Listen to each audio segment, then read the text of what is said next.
Hi, and welcome back to our Okinawan Kempo YouTube channel, showcasing some techniques of Kyo-Jutei-Ryu. We take a little intermezzo from our series that we're doing on basic self-defense techniques related to the attacks in our Aiki Jujutsu curriculum.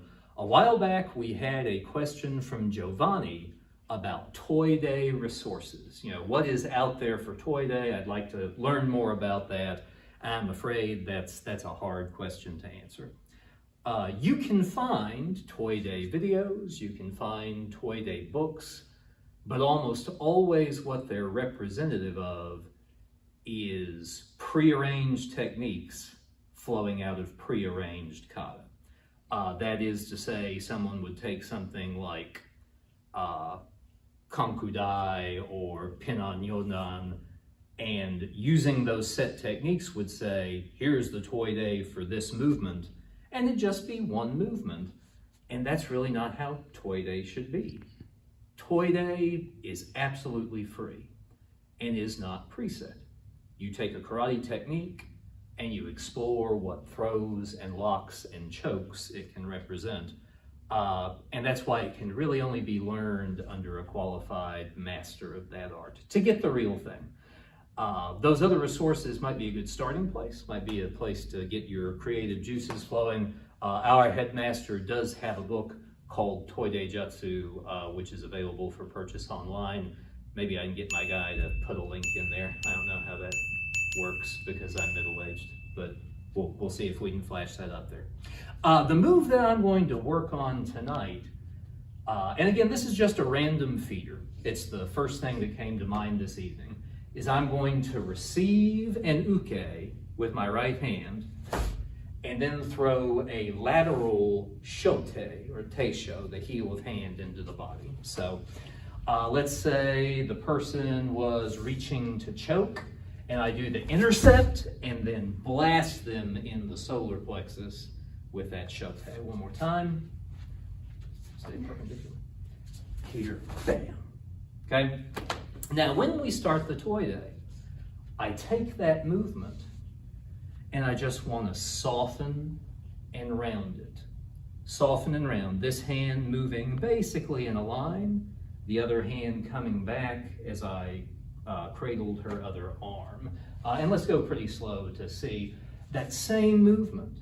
I can use that driving action of the hand and that retreating action of this hand to get a shoulder lock out of it, and it would be very easy to project her to the rear at that point again. Here, and then very, very easy to complete the takedown. And you can see that's essentially the same movement. Say that she did a cross wrist grab. Cross wrist grab. It'd be very easy again. This hand draws back, this hand goes forward. There's that same motion, and I've got the arms straightened, which I could then redirect her down and take her to the ground. And again, see how that's the same action. We're not changing the base movement. Finally, say she throws a lunge at my head. I can block that, put a hand bracing behind her back, and create an internal pivot point folding her. Let's do this one from the other side as well. Here. And so easy to take the person's balance away with that movement. Now, those are three moves.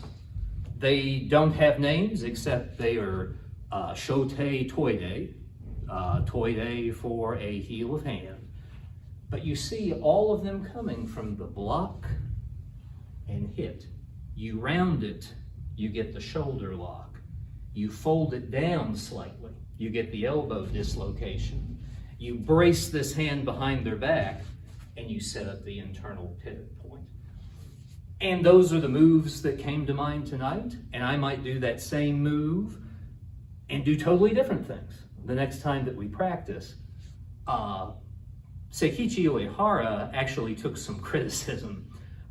Sometimes martial artists like to compare the number of moves in their system. Somebody says there's 1,000 moves in my art, and the next guy says we have 5,000. And it's this sort of ridiculous metric. Uehara said it was infinite. It was limitless. But this is what he was talking about. You have your base moves, you have your bunkai, and for the rest of your life and the rest of your practice, you can continue to discover new things about those movements. We hope you'll like and subscribe. Keep those questions coming. We so appreciate those. Ring the bell for notifications, and we look forward to hearing from you. Thanks.